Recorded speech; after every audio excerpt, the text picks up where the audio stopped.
दोस्तों आज की इस वीडियो में बात करेंगे एक ऐसे फिनटेक स्टार्टअप के बारे में जिसने सबसे पहले इंडिया जैसे देश को ऑनलाइन ट्रांजैक्शन करना सिखाया और डिजिटल इंडिया जैसे इतने बड़े सपने को पूरा करने में बहुत बड़ा सहयोग दिया। जी हाँ दोस्तों, आज की इस वीडियो में जानेंगे कि कैसे एक आदमी जिसके पास खाने तक के पैसे नहीं थे उसने पेटीएम जैसे कितनी बड़ी कंपनी खड़ी करी, और लास्ट में हम जानेंगे कि आखिर क्यों पेटीएम बर्बाद होने की कगार पर खड़ा है। जिंदगी जीने का नया तरीका शुरू करो, पेटीएम करो।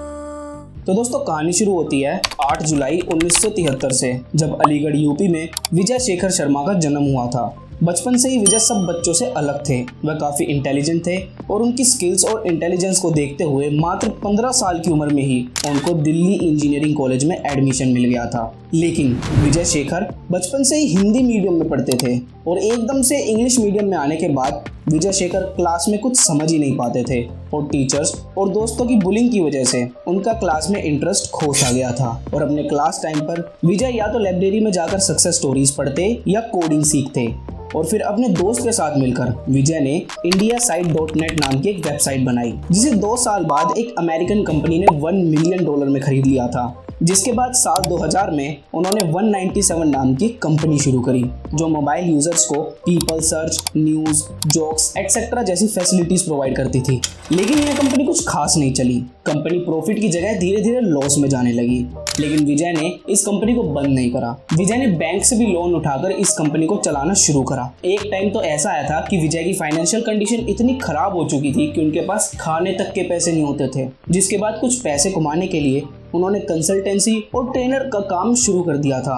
एक दिन पीयूष अग्रवाल की कंपनी में कुछ चेंजेस करने की वजह से पीयूष अग्रवाल की कंपनी को 2 टाइम्स प्रॉफिट हो गया था, और इस इंसिडेंट के बाद पीयूष अग्रवाल विजय शेखर से काफी इंप्रेस हो गए थे और विजय को कंपनी का सीईओ बनने का ऑफर भी किया था। लेकिन विजय ने अपनी खुद की कंपनी को चलाने का सोचा और पीयूष के इस ऑफर को रिजेक्ट कर दिया। लेकिन बाद में फाइनेंशियल और फैमिली प्रेशर की वजह से विजय ने पीयूष की कंपनी को ज्वाइन किया। लेकिन उनकी कुछ शर्त थी, जैसे वह ऑफिस का आधा टाइम पीयूष की कंपनी को देंगे और आधा अपनी खुद की कंपनी को देंगे। और पीयूष विजय की इस बात को मान भी गए, और साथ ही पीयूष ने 8 लाख में 197 के 40% स्टेक्स भी खरीद लिए थे, जिससे विजय ने अपना सारा डेब्यू हटाया। और इसी बीच विजय ने एक चीज नोटिस करी, वो था कि दिन पर दिन स्मार्टफोन्स का क्रेज बहुत ज्यादा बढ़ रहा है और लोग अपना सारा काम मोबाइल से ही कर रहे हैं। इसलिए उन्होंने एकदम एक फ्रेश आइडिया निकाला, जिसके चलते 8 जुलाई 2010 को 197 के अंदर उन्होंने पेटीएम की शुरुआत करी। शुरुआत में तो पेटीएम पे सिर्फ रिचार्ज जैसी फैसिलिटी अवेलेबल थी,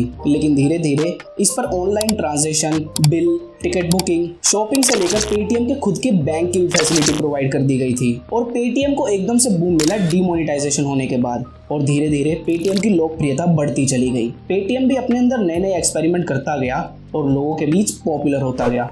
but the question is that कि पेटीएम एक लॉस कंपनी कैसे बनी। दोस्तों जब साल 2021 में पेटीएम ने अपना आईपीओ निकाला तो वो 1950 रुपए का था, जो कि बहुत ज्यादा अमाउंट का था। और तो और आगे चलकर आरबीआई ने पेटीएम पेमेंट बैंक पर भी बैन लगा दिया था, जहां से पेटीएम का काफी सारा प्रॉफिट होता था। और आरबीआई की पॉलिसी के हिसाब से पेटीएम को अपना यूजर्स का डेटा सारी यूपीआई कंपनी को भी शेयर करना पड़ता था, और इस डेटा में पेटीएम का काफी सारा खर्चा भी चला जाता था। और धीरे धीरे पेटीएम लॉस की तरफ बढ़ता गया और पेटीएम का शेयर प्राइस 1950 से लेकर 580 पर आ गया, और आज की डेट में पेटीएम कुल 1700 करोड़ के घाटे में चल रही है। लेकिन हाँ, अगर पेटीएम हर साल 20% की ग्रोथ दिखाता है तो आने वाले 3-4 सालों में पेटीएम एक प्रॉफिटेबल कंपनी में भी कन्वर्ट हो सकता है, जो कि क्लोज टू इम्पॉसिबल है। तो दोस्तों ये था पेटीएम के अर्श से फर्श तक का सफर। अगर आपको भी ये केस स्टडी पसंद आई हो तो वीडियो को लाइक, शेयर और चैनल को सब्सक्राइब जरूर कीजिएगा।